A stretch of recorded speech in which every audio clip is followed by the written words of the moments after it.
우리 31절 말씀 갈라디아서 6장 1절부터 10절까지 말씀입니다. 한 절씩 교도하겠습니다. 형제들아, 사람이 만일 무슨 범죄한 일이 드러나거든 신령한 너희는 온유한 심령으로 그러한 자를 바로잡고 너 자신을 살펴보아 너도 시험을 받을까 두려워하라. 너희가 짐을 서로 지라. 그리하여 그리스도의 법을 성취하라. 만일 누가 아무것도 되지 못하고 된 줄로 생각하면 스스로 속임이라. 각각 자기의 일을 살피라. 그리하면 자랑할 것이 자기에게는 있어도 남에게는 있지 아니하리니. 각각 자기의 짐을 질 것이라. 가르침을 받는 자는 말씀을 가르치는 자와 모든 좋은 것을 함께 하라. 스스로 속이지 말라. 하나님은 업신여김을 받지 아니하시나니 사람이 무엇으로 심든지 그대로 거두리라. 자기의 육체를 위하여 심는 자는 육체로부터 썩어질 것을 거두고 성령을 위하여 심는 자는 성령으로부터 영생을 거두리라. 우리가 선을 행하되 낙심하지 말지니 포기하지 아니하면 때가 이름에 거두리라. 그러므로 우리는 기회 있는 대로 모든 이에게 착한 일을 하되 더욱 믿음의 가정들에게 할지니라. 아멘. 형제들아, 사람이 만일 무슨 범죄한 일이 드러나거든 신령한 너희는 온유한 심령으로 그러한 자를 바로잡고 너 자신을 살펴보아 너도 시험을 받을까 두려워하라. 형제들아, 이렇게 얘기했죠. 형제들아. 그렇게 형제 의식이 참 중요합니다. 우리 교회, 우리 그리스도의 사람들은 우리가 서로가 서로에게 형제들이고 또 자매들이다라는 거죠. 한 하나님 아버지의 자녀들이니까 우리는 서로가 서로에게 형제가 되고 자매가 되는 겁니다. 한 아버지를 모시는 한 가족이다라는 개념이죠. 그래서 만일 우리 가운데 무슨 범죄한 일이 드러날 경우에 정말 우리 제대로 건수 하나 잡았다 이런 생각을 하는 게 아니라 만약에 우리의 형제들 가운데 내 동생들, 내 형들, 누나들, 언니들, 그렇죠? 동생들 사이에서 무슨 범죄한 일이 드러나면 우리가 어떤 마음을 품게 될까요? 좀 너무나 안타까운 마음을 품게 되겠죠. 그래서 우리 교회 안에서 우리 성도들 사이에서 어떤 잘못한 꼭 이게 범죄라는 게 심각한 형사적인 범죄를 꼭 의미하는 것이라기보다는 그냥 성도에 합당하지 않은 그런 죄를 지은 일들이 우리 가운데 드러나게 되거든, 또는 뭔가를 잘못했거든, 실수를 했거든, 이렇게 우리가 생각해도 됩니다.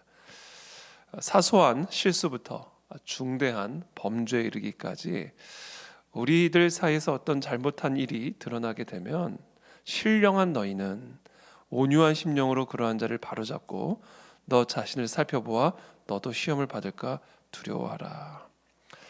이제 그런 일이 드러나거든 온유한 심령으로 그러한 자를 바로잡고 바로 잡아줘라 이렇게 얘기하죠. 그렇게 하면 안 된다. 비난하거나 뒤에서 수근수근거리는 것이 아니라 바로 잡아주는 것이죠. 이게 참 중요합니다. 일단 바로 잡아줘야 됩니다. 그냥 모른 척하면 안 돼요. 주일 성수를 안 하는데 그거 바로 잡아줘야죠. 왜 내버려 둡니까? 주일 성수를 안 하는 게 이게 보통 심각한 일입니까? 여러분, 하나님의 말씀을 정말로 진지하게 보고 계십니까? 11조를 안 하고 있는데 왜 내버려 둡니까? 그게 지금 보통 심각한 문제입니까? 하나님의 것을 지금 도둑질을 하고 있는데 그런 자가 하나님의 복을 받을 수 있으며 하나님의 은혜를 입을 수가 있겠습니까? 이게 보통 심각한 문제가 아니거든요. 근데 왜 그런 것들을 신령한 너희들이 내버려 두냐라는 거죠. 신령한 사람이라면, 여기서 말하는 신령한 사람이라는 것은 성령의 사람이죠.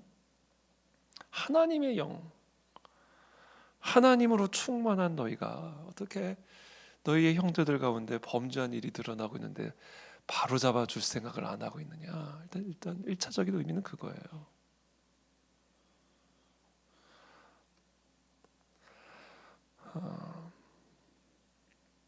그리고는 일단 바로 잡아주되 바로 잡아주되 제대로 잡아줘라 이거죠. 어떻게? 온유한 심령으로 바로 잡아줘라. 막 정죄하는 게 아니라 너 주일 성수도 안 하고 무슨 뭐 하나님의 축복을 받을 생각을 해, 이런 식으로 하는 게 아니라 형제님, 자매님, 집사님, 이 주일 성수는 이거는 십계명을 주일 성수를 위반하는 일은 이건 십계명을 위반하는 일입니다. 하나님의 말씀을 우습게 여기는 일, 하나님을 모욕하는 일입니다. 그렇게 온유한 심령으로 바로잡아주는 거예요. 너무나 두려워하고 있고 어떤 문제들 앞에서 너무 낭망하고 있으면 그 하나님 모욕하는 일이거든요. 바로 잡아주라는 거예요. 온유한 심령으로. 형제님 걱정하지 마십시오. 자매님 두려워하지 마십시오. 하나님이 우리 하나님이신데 모든 것이 여호와 하나님에게 속해 있는데 그분은 우리를 향하여 변함없이 사랑하시는 분이시고 신실하신 분이시니까 반드시 이른 비처럼 늦은 비처럼 반드시 우리를 돕는 손길로 반드시 나타나실 테니까 새벽을 깨우십시오. 금요 예배에 나오십시오. 기도의 자리로 나오십시오. 왜 기도를 안 하고 있는데 내버려 두냐고요. 그게 성도냐고요? 그게 진짜 형제들이고 자매들이냐고요. 그러니까 우리가 어떤 부분에 대해서 심각하게 여기거나 또는 어떤 부분에 대해서 심각하지 않게 여기는 이런 모습들을 보면 우리가 신령한 사람인지 아닌지를 알 수가 있는 거죠. 하나님의 영으로 충만한 사람, 하나님의 영의 지배를 받는 사람은 무슨 범죄한 일이 드러나게 되거든 그것이 인간의 눈에 보기에는 아무리 사소해 보인다 할지라도 하나님의 관점으로 그 모든 것들을 바라보는 사람들은 그런 하나님의 마음을 무시하고 하나님을 모욕하고 하나님의 질서와 법들을 짓밟고 있는 그런 행위들에 대해서 가만히 있을 수 없죠. 다윗처럼. 저 할례 받지 않은 자가 도대체 누구이기에 살아계신 하나님을 모욕하느냐. 바로 잡아주잖아요. 그렇죠? 그러나 온유한 심령으로 바로 잡아주죠. 내가 나가겠습니다. 내가 저와 함께 싸우겠습니다. 살아계신 하나님이 나를 곰으로부터 사자로부터도 지켜주셨은즉 저 할례 받지 않은 블레셋 사람의 손에서도 반드시 건져주시리이다. 내가 나가겠습니다. 그렇죠? 정죄하는 게 아니라 그렇죠? 내가 나가겠습니다. 다윗의 마음, 하나님의 마음에 합한 신령한 사람의 모습이죠. 저는 그런 우리 모두가 되기를 예수님의 이름으로 축복합니다. 그러면서 또 이렇게 얘기해, 너 자신을 살펴보아 너도 시험을 받을까 두려워하라. 이 온유함은요 언제나 나 자신을 살펴보는 일에서부터 시작이 됩니다. 항상 나 자신을 살펴보는 사람이요 죄에 대해서도 민감하게 되어 있고요 다른 사람의 죄에 대해서도 민감할 뿐만 아니라 그 죄에 대해서 온유하게 대할 수 있어요. 왜냐하면 내 안에 있는 내 눈에 있는 것은 들보라는 것을 제가 알기 때문에. 그래서 이 온유한 심령으로 그러한 자를 바로잡는 사람, 신령한 사람은 어떤 사람인가? 항상 나 자신을 살펴보면서 나도 당신과 같이 얼마든지 시험을 받아 넘어질 수 있는 존재라는 사실을 기억하고 두려워하는 마음을 가지고 그렇게 나를 살피고 다른 사람들을 살피는 사람, 이 사람이 교회 안에 있는 신령한 사람들입니다. 그러면서 2절에 이렇게 말합니다. 너희가 짐을 서로 지라 그리하여 그리스도의 법을 성취하라. 서로 짐을 지라. 짐을 서로 지라는 거예요. 그렇게 함으로써 그리스도의 법을 성취하라. 하나님의 법을 성취하라. 이 그리스도의 법은 뭐 여러 가지 의미를 지니고 있겠죠. 우리가 함께 이렇게 서로를 돌보고 또 바로 잡아주고 또 자기를 살피고 이렇게 함으로써 우리가 하나님의 말씀 가운데 걸어가는 그런 신실한 신령한 그리스도인의 삶을 살아라라는 의미가 될 수도 있고요. 또 하나는 그렇게 살아갈 수 있도록 서로가 서로에게 정말 사랑으로 온유한 심령으로 바로 잡아주고 권면하고 지도하라.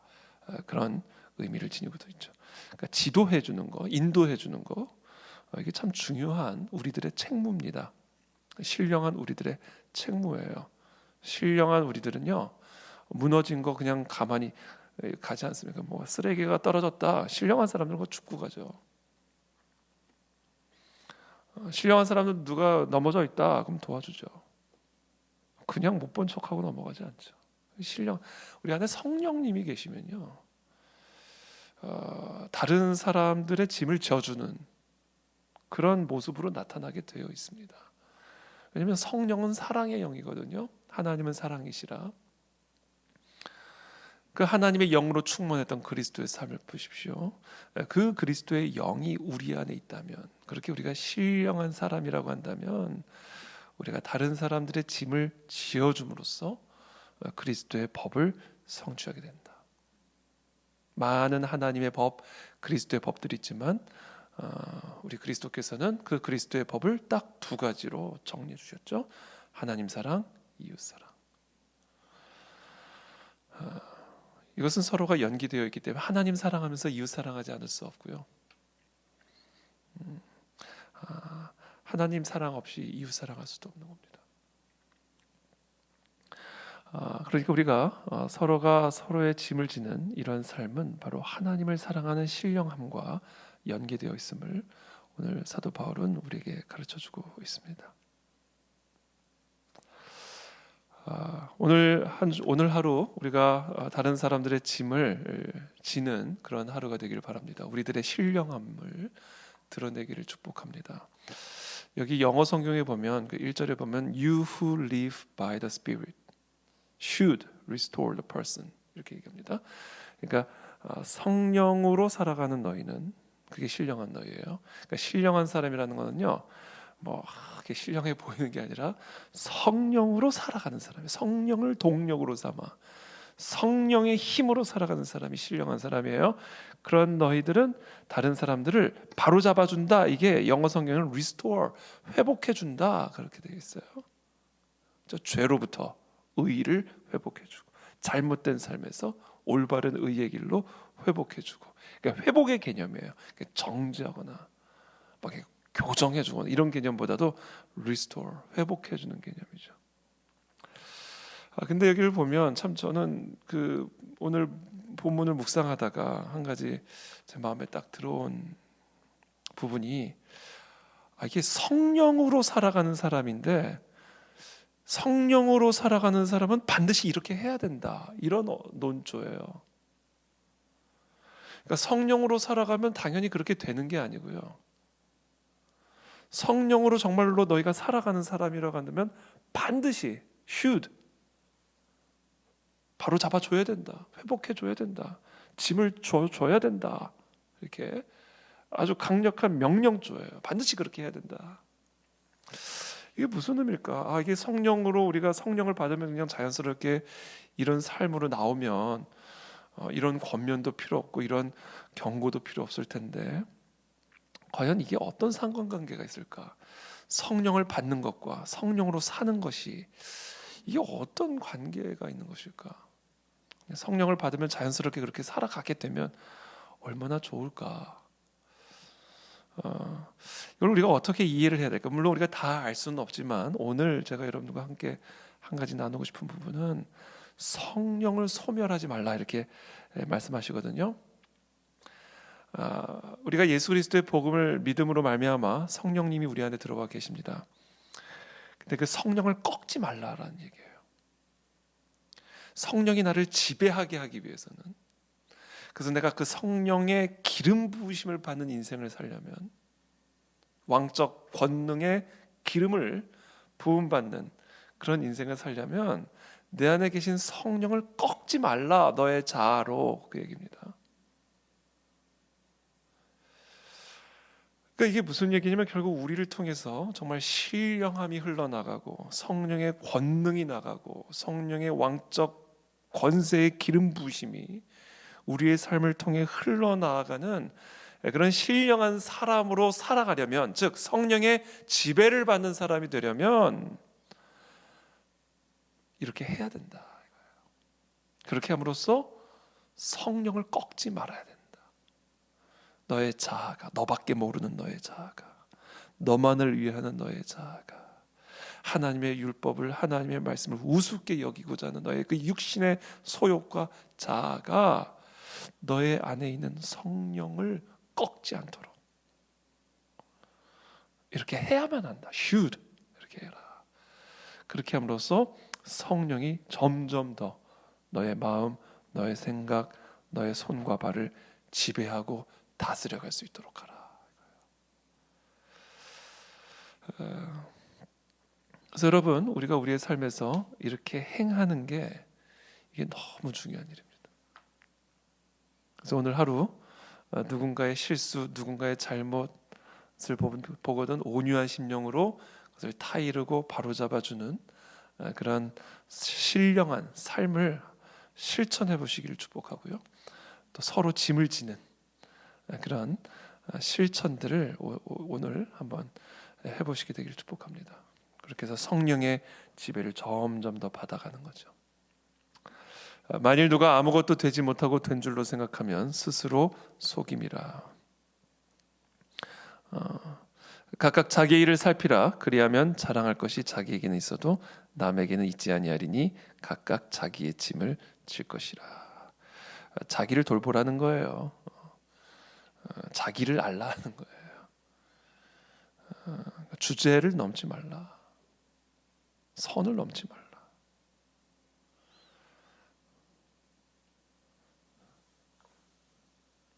남에게 자랑하지 마라 그 얘기죠. 각각 자기 일을 살피면서 자랑할 것이 자기에게, 자기 자신에게 자랑해라. 그걸 남에게 뭘 자랑하냐 이런 얘기죠. 6절에 그러면서 또 이렇게 말합니다. 가르침을 받는 자는 말씀을 가르치는 자와 모든 좋은 것을 함께하라. 이거는 이제 섬김이죠. 가르침을 받는 자, 하나님의 말씀, 하나님의 가르침, 진리를 가르침을 받는 자는 말씀을 가르치는 자와 모든 좋은 것을 함께하라. 그러니까 가르치는 자를 섬겨라 그 얘기예요. 가르치는 자를 귀하게 여겨라 그 얘기입니다. 가르치는 자를 귀하게 여겨라는 지금 사도 바울의 가르침의 이유는요, 이 가르침이 너무 귀한 거기 때문에. 가르치는 자가 귀한 것보다도 그 가르치는 자가 그 가르치는 그 가르침, 그 생명의 가르침, 그 하나님의 가르침, 하나님 나라의 가르침이 너무 귀하면요, 그 귀한 거 주는 사람을 귀하게 여기지 않겠습니까? 그렇잖아요. 그러니까 이게 참 다 이게 뭐냐면, 이게 본질은 그거예요. 본질은 하나님을 얼마나 사랑하냐, 하나님의 말씀을 정말 얼마나 귀하게 여기느냐, 정말 하나님의 말씀을 얼마나 생명처럼 여기느냐. 그거 하나만 되면요, 이런 것들은 그냥 다 나오는 거예요. 누가 범죄한 일 드러나면 그냥 가만히 있을 수 없는 거고. 왜? 너무 하나님을 사랑하니까. 하나님의 말씀을 너무 사랑하고 너무 이게 생명이니까, 귀하니까. 그거 어기고 있는 사람은 있으면 너무 안타까운 심령으로 가르쳐주지 정죄하는 심령으로 안 가르쳐준다고요. 하나님의 말씀을 너무 사랑하면 뭘 자랑할 게 뭐가 있습니까? 우리가 뭐라고 우리를 뭘 자랑할 게 있겠어요? 겸손해지죠. 자기를 살피게 되고. 그러니까 본질은 하나예요. 우리가 하나님을 얼마나 사랑하나, 그 은혜의 복음을 우리가 얼마나 깊이 사모하고 사랑하고 감사하나, 그리고 그분의 가르침이 내게 얼마나 중요한 생명처럼 내가 여기고 있는가, 이거 하나만 있으면요, 그 가르침을 주는 자를 함부로 대하겠습니까? 생각해 보세요. 그 가르침을 주니 얼마나 감사하게 생각하겠어요. 그러니까 좋은 것을 함께 하고 싶어지는 거예요.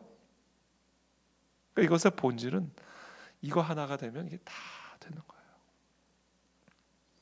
그러니까 이게 안 되면 그거 하나가 그만큼 약하다.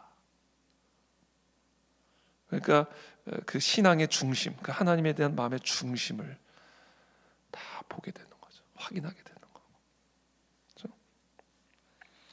그러니까 하나님이 그 마음의 중심을 본다는 거예요. 그러니까 하는 행동들을 보면요, 그 중심이 다 나오는 거예요. 그 하나님은 다 보는 거예요. 그 중심을. 말을 하든 안 하든, 그런 생각을 품었든 품지 않았든, 그것이 드러나든 드러나지 않든 하나님은 다 보시는 거죠. 얼마나 네가 나를 사랑하는지, 네가 나를 얼마나 존귀하게 여기는지. 하나님은 이런 모든 우리들의 행함들을 통하여 다 보시는 거죠. 그래서 7절에 이렇게 말씀하십니다. 스스로 속이지 마라. 하나님은 업신여김을 받지 아니하시나니 사람이 무엇으로 심든지 그대로 거두리라. 절대로 하나님을 속일 수 없죠. 스스로도 속이지 말라는 거예요. 거두는 걸 보면 뭘 심었는지를 알 수가 있는 거다. 올 한 해 우리가 이제 또 다 지나가고 있습니다. 한 해 한 해가 얼마나 빨리 가는지 모르죠. 여러분 올 한 해 무엇을 거두셨는지 한번 잘 살펴보십시오. 또 올 한 해 무엇을 심었는지 잘 생각해 보십시오. 스스로 속이지 마시고 하나님 앞에서 잘 점검해 보십시오. 사람이 무엇으로 심든지 그대로 거둡니다. 하나님은 업신여김을 받지 않았어요. 그러니까 이런 행위들, 이게 심는 거거든요. 지금 바로 잡아줘라, 온유한 심령으로 바로 잡아줘라, 서로 짐을 지어줘라, 모른 척하지 마라, 쓰러졌으면 일으켜주고 자빠졌으면 다시 회복해주고 허튼 길로 가면 다시 돌이켜주고 아파하면 돌봐주고, 그렇죠? 서로 짐을 져라. 그렇게 하셨습니까? 이번 올 한 해 우리가 그런 삶을 지금 살아가고 있습니까? 가르침을 받는 자는 가르침을 주는 자를 자에게 좋은 것을 함께 하셨습니까? 심으셨습니까? 이런 것들이 다 우리가 심는 거라고요.